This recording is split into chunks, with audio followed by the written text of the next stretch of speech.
This part of their ordeal at least is over, but through the court case they have relived shattering moments and the unimaginable horror of realising that their 5-year-old daughter had been abducted. The 999 call by April's mother has been released with her permission. She can manage just a few brief words before being unable to speak, struggling to breathe and passing her mobile phone to a friend. I've not been kidnapped. You're up in a dog. Hang on. Val, can you speak to them, please? Hello. Hello there. Right, can you tell me where you are and what's actually happened? 21 Brynagog. 21 Brynagog. Yeah. Where is that? In Machynlleth. Sorry, I beg your pardon. Right. And what makes you think the daughter's been kidnapped? Apparently, what happened? Oh. She's gone off in a car with somebody. Somebody picked her up in a car or something. She's gone panicking, looking. Okay, what's the name of the child that's gone missing? April Jones. April, how old is she? 5. Earlier in the day, April had skipped through the local leisure centre on her way for a swim. But the 5-year-old's happy day was soon to end in horror. By the time she left for home, she had only hours left to live. Mark Bridger's day had been one of mounting anger. Another relationship had broken down. He feared losing his home. His drinking was out of control. And as he went for a meeting at his local council offices, he knew that he'd descended into an online world of depravity. By the same evening, he was looking for prey. Thanks to glowing comments at a parents' evening, April had been allowed to play out a little longer than normal. It was all the opportunity Bridger needed. It's believed he may have lured the schoolgirl into his vehicle with the false offer of a sleepover with his daughter. At first, Mark Bridger escaped police attention.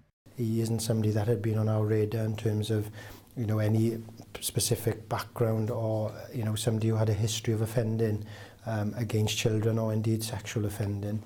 April! Within minutes of April's disappearance, OK, people, let's go forward. the people of Machynlleth had turned out in their hundreds to help in the search. Right. Alongside professional volunteers, they carried on through the night. There's a large number of people here this morning, and we are very grateful indeed for all of your help and assistance. And into the following day. But few in the town suspected Bridger. But by the morning after April's disappearance, he was being watched. By this time, he's thought to have already disposed of April's body. He appears to be the only resident nearby to have lit a fire. Later that day, he was arrested. A sense of urgency surrounded the suspect's questioning, amid hopes that the missing 5-year-old might still be alive. Bridger told police he'd been expecting them because, he claimed, he'd accidentally run over the schoolgirl the previous evening, yet couldn't remember what he'd done with her body. Mark Bridger had arrived in mid-Wales more than 20 years earlier, moving from job to job. Most former colleagues describe him as unremarkable. I was the chef when he came here to work as a kitchen porter and assistant. He was quite personable, he's easy to get on with, as I say, hard-working. I'm going to brief you about what we're going to do. News of Bridger's arrest failed to extinguish community hope that April might still be alive. It was deepened by the pleas of her inconsolable mother. There must be someone out there who knows where she is and can help the police find her. By the time former abattoir worker Bridger made an appearance at court, the public mood had changed. The searching now was for a body. Nowhere was searched in more detail than Mark Bridger's rented cottage here in the hamlet of Canis, several miles from Machynlleth. Paving slabs were taken up, doors were removed, hedgerows and outhouses were thoroughly examined. But no one will ever know exactly what happened here at Mount Pleasant other than Bridger. When officers went inside, the horrible truth dawned. They obviously went into this house.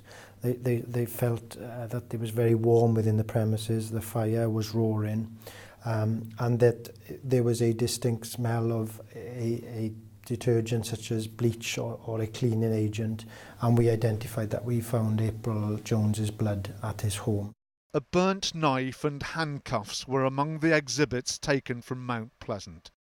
Bridger had arrived in Machynlleth with stories about how he trained with the SAS, how he'd fought as a mercenary. They were all lies, part of a fantasy that had friends fooled for more than 20 years. On his computer, Bridger had copied pictures of April and her sisters from Facebook and stored them on his computer. The prayers for April's safe return went unanswered. Their remaining hope was to find the 5-year-old's body so she could finally be laid to rest. But now they know the truth. The man responsible for April's murder made sure he left no body to find.